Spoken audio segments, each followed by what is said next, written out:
Hello, everyone. Welcome, the penultimate panel of the evening. So we are having a panel on cybersecurity, a big topic, a topic that could fill days and days of panel discussions, but we have 20 minutes. We'll use those 20 minutes efficiently. Joining me on the panel today is Jeffrey Greene, Senior Policy Counsel at Symantec and a longtime Hill staffer, and Chris Finan, CEO and co-founder of Manifold Security and a former White House staffer. So we have great different perspectives, although you'll see that I think these two could finish each other's sentences. They've been on a panel or two together in the past. If you're watching via live stream, I encourage you to send your questions to me. I have an iPad here. Use the hashtag #DigitalBeltway, and I will read your question to the panelists. So this is obviously a very big topic. We have a limited amount of time to tackle this big topic. So I'm going to turn it over to you, Jeff, to give a good 3-minute summary of the good, the bad, and the ugly of what is happening right now in the threat environment, the world of cybersecurity. Great, thanks for everyone coming today. So I styled this little movie theme, good, the bad, and the ugly. So the good in what we're seeing, every day we're seeing newer, more sophisticated attacks, evolutionary attacks, revolutionary attacks. The criminals are evolving. And so why is that a good thing? It's not because I work for a security company, but if you flip it around and think about why it is that attacks are evolving, it's not because criminals want to do it. It's not because they choose to do it. It's because they have to. No one goes into crime to work hard. Criminal businesses, criminal gangs don't want to invest a lot in R&D. They're doing it because they have to now, because we all are getting better at spotting the attacks. Security is getting better. People are more suspicious. So what that really does is go after cyber criminals at the business model, cost them money, and that is one of the best ways we can get at them. The bad, I would say, is the flip of that, which is that unfortunately a lot of the old attacks are still working. Most of the penetrations and compromises we see, whether it's at an individual or corporate level, are happening because of older unpatched vulnerabilities. So if you make yourself vulnerable, you are still going to be vulnerable. We're still doing a lot of the dumb things that we've always been doing. The basic blocking and tackling of cybersecurity haven't changed. You need to have a little bit of suspicion about what you see. You need good passwords. Even passwords are not great, but they're still what we have. You need to use security and implement it. And you got to patch and update your computer. So for the ugly, today, I think it was today, I went and looked at what are the top 10 passwords for 2014. And number 1 is 123456. And number 2 is password, and they've been number 1 and 2 for several years. And if you go down through 20, some variation of that are still up there. So we still see a lot of the less, the easy stuff people aren't doing. And I think there's an image I can give you. The slide comes up of just how dumb some of the stuff out there is. So if it doesn't come up, it's from the Super Bowl in from Super Bowl 47 2 years ago. NFL put together this super secret command center where they were going to be in control of Super Bowl security, and they let the TV stations come in and do broadcasts from it. So CBS came in, and they're showing it, and they got these big screens. It looks like 24. And in the lower left corner, in gigantic letters, are the Wi-Fi system and the password, which was "Welcome here," but with some. So that was broadcast to the world, so it's not so secret anymore. Not unique. There's another one. There's a French network you all may have heard of, TV5 Monde. It was hacked by a group sympathetic to ISIS in April, I think. They were taken off the air. So other stations came in to interview their people about, hey, what's going on? This is pretty amazing. So they interviewed this one reporter, and behind him, taped to the bulletin board of the person whose desk he was at, was the social media username and passwords for this station. Guess what happened to their social media? And the password for their YouTube, in French obviously, was the password of YouTube. So they were not practicing very good security measures. So the bottom line, it goes to the point of, we can all chip in and make things harder, and as I talked about initially, drive up the cost of doing business for the cyber criminals. So credit to Mashable that the password to the iPad that I'm trying to use to find your questions from the audience is not 1234. So if someone from Mashable can unlock this, that'd be helpful. Chris, you worked in White House on cybersecurity for a long time. What's keeping the White House up at night? Like, what are they focusing on? What has them worried? What had you worried when you worked there? Well, mostly Congress when I worked there, but Probably still the case. really what Jeff talked about is key, and that is the costs for an attacker to be able to break into a system are so low right now. It's so easy to do that all our systems are at risk. And I can tell you that the people in the West Wing are very focused on this problem. I think in part because the president's campaign email was hacked back in 2008, if you all remember that. So I always felt like he paid a little bit more attention to this issue than probably what it warranted at the time. I started working on this back in 2009, and even then, we knew it was going to be an issue, but we didn't know how big and dire. And so to answer your question, Mark, it's really the risks of an attacker, of a hacker breaking into a critical infrastructure system, like a power plant, like an electrical grid station, like a hospital, like a train, and doing something that would affect the controls to disrupt that system, and potentially doing it at more than one location, so doing it sort of at scale. And that risk is very real, and it definitely keeps people up at night. That was our main focus while I was there and while Jeff was on the Hill.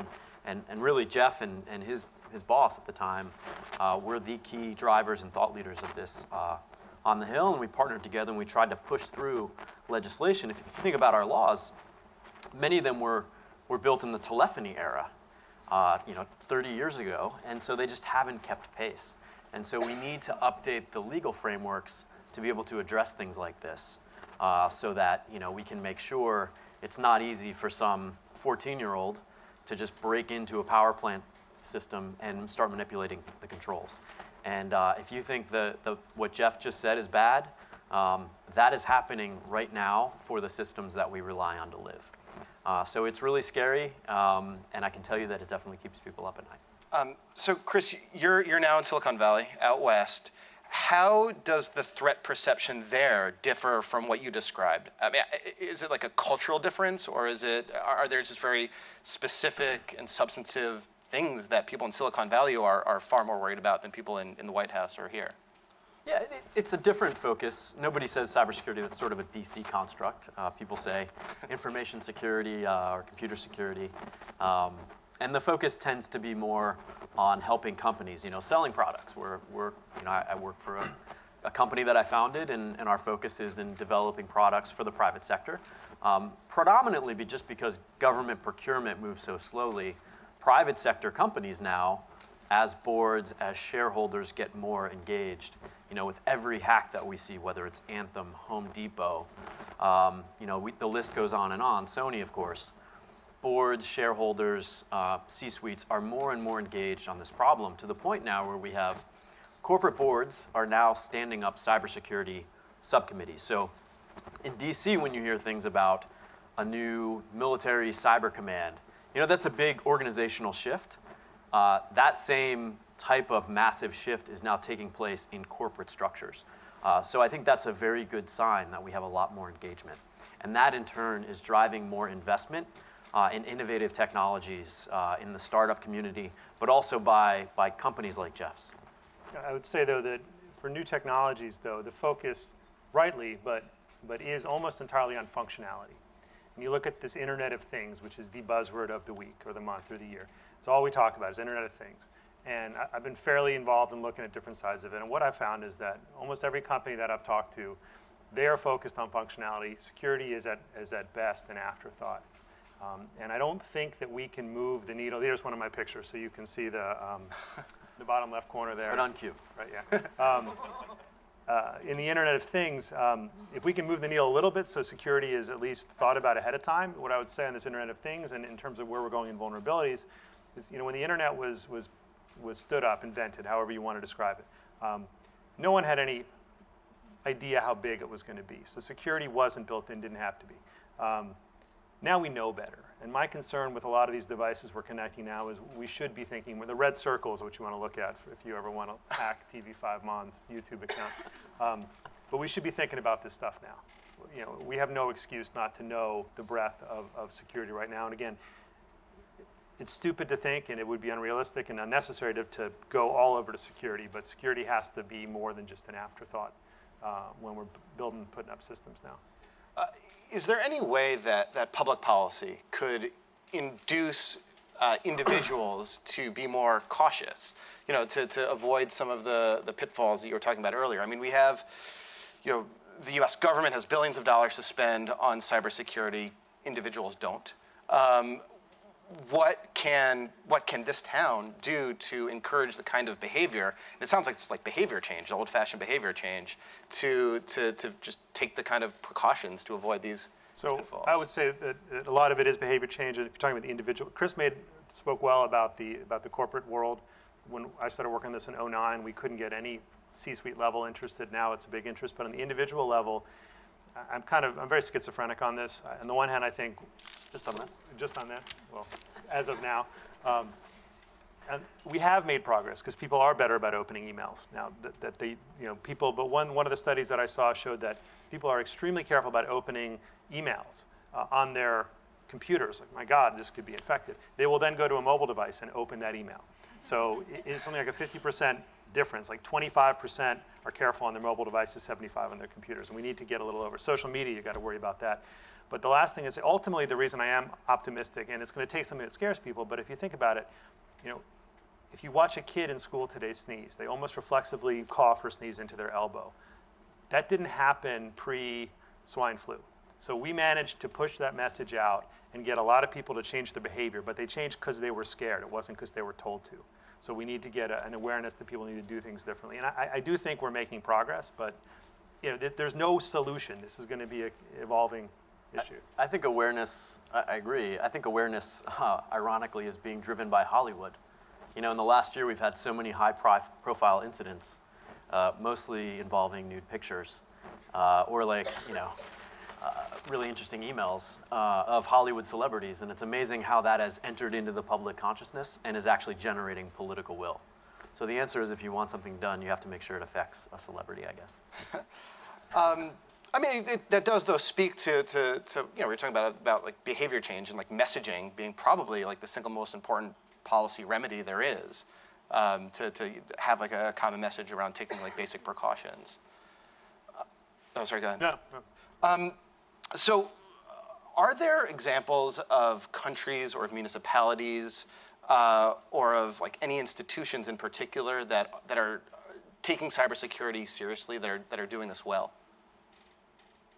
I think the financial sector, frankly, is, from what I've seen, we've both been in the fortunate situation of being able to peer out and look nationally and appreciate the problem, at least from a very strategic and national perspective. And just like the bank robbers used to say, that's where the money is, that's where a lot of the hackers go. And so banks are incentivized to protect those systems. Can you imagine if you checked your mobile device and all of a sudden you had your bank account were empty and it had $1,000 in it 5 minutes ago? You would freak out. So banks, understandably, are very committed to making sure that doesn't happen and incentivized to do so. The problem is, in the other sectors of our economy, you don't necessarily have that with the water pumping station owner for the water to the electrical grid that supplies the hospital. But all of these systems are interdependent and interconnected. And that's where we have these externalities that are going unaddressed. Across sectors, what I used to say a couple of years ago when I was on the Hill was that financial definitely was one of the better ones, but where their business was digital was ones and zeros, because no one uses real money anymore. So it's all their money, their business is shifting around data. Those are the sectors that are best protected.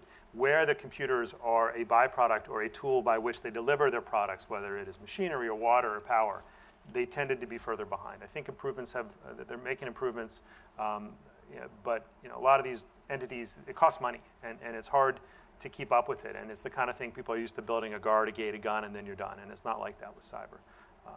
In terms of you asked about countries, municipalities, when I was lucky enough to go to Estonia when I was with the government, small country, suffered a major attack in 2007 from the Russians, or public reporting says it was from the Russians. They're doing fairly well, but they're literally, when the banking system was hit, someone there knew the people in the government because they grew up together, because Tallinn is a small town. Hard to replicate that across the United States, and they have much more trust in government. So is the lesson that it might take like a big attack to finally wake people up to this threat? So see a lot of speeches in the 2010, 11, 12, even now, Cyber Pearl Harbor, Cyber 9/11, and for one, I hate those descriptors. I don't think they're accurate. We may have something, but if hundreds of millions of identities being exposed wasn't enough to wake people up, I don't know that anything short of major physical damage, but even then, Americans have a short attention span. I'm not sure how much behavior, so with respect to the identity theft, you'd see me a year ago and ask me about breaches. I was out there saying, yeah, 13 was an incredible year for breaches.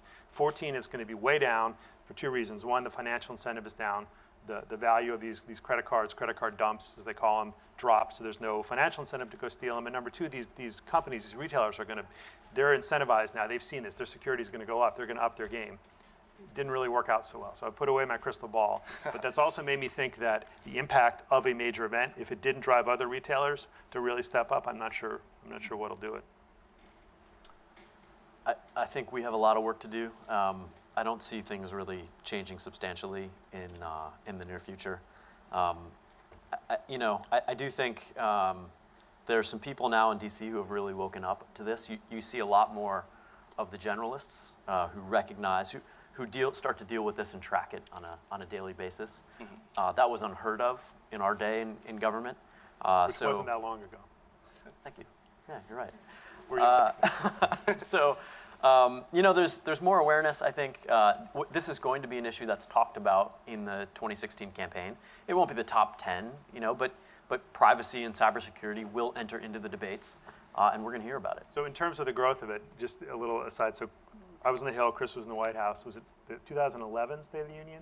Yeah. We're going back and forth. Like the president might mention 5 words on cybersecurity. Which was a big deal. Oh my God, never this is going to happen, and then it's going in, it's going out, and I'm talking to Chris, it's in right now, an hour later, it's out. And when there was a phrase, part of a sentence about cybersecurity, like literally we literally cheer, like thankfully, and now. All the nerds in the back were jumping for joy when our thing got into. So now you have the president going to DHS and talking about cybersecurity and candidates. So it's fundamental change in a short period of time. The first summit in 50 years outside of DC on any topic, hosted at Stanford a couple months ago by the president on cybersecurity. So I think that we now have awareness at the very top, and not just awareness, but appreciation. Come on. You guys are here for the free drinks. Nobody wants to talk about cybersecurity at 4:30 in the afternoon on Friday. Let's be honest, right? We do this for a living, and but now people are actually interested. They're engaged, and I think that's the way you start to get things done. That's interesting. So in an earlier panel, Lee Brennan from Microsoft made this point that, in the digital space, there's a big lag time between what's happening in sort of the real world and how that building over there, not the National Gallery, but the Capitol is responding to it. But I guess what you're saying is that this is actually happening faster than we might think. But the policy prescriptions right now are woefully inadequate. We are well behind. We are losing. If you ask people in the Pentagon, are we losing nationally or winning? They will say we're losing, candidly. We're not doing enough. And I hate the overwrought language as well. I hate the term Cyber Pearl Harbor. I don't think we're going to see something at scale, but people are going to die. It will take deaths, and in retrospect, those deaths will have been preventable had we taken action rather than just admire the problem. So there are some things that we can do. Unfortunately, corporate lobbying interests and special interests have driven the way people have crafted policy prescriptions because there is a dearth of technical knowledge and understanding, particularly on the Hill, but also in the executive branch. And we have to do more to educate people so that not only we're all aware of the concepts, but our policymakers are really, really understanding of the actual principles and the details in this space. Jeff, I will give you the last word. No, I agree with Chris. We're having a lot of the same policy conversations we were in 2009 when I started working on it. I think we did a panel in 10 or 11 talking about what's next in cyber, what are the next issues we're going to talk about, and we haven't gotten to next yet, and that's frustrating. So we are out of time, but the good news is that after you hear from, I think, my favorite cabinet secretary, the Secretary of Energy, Ernest Moniz, will be cocktails. So stick around for that. Thank you very much to Jeff and Chris for your perspective and for your take, and thank you all for joining us. Thanks.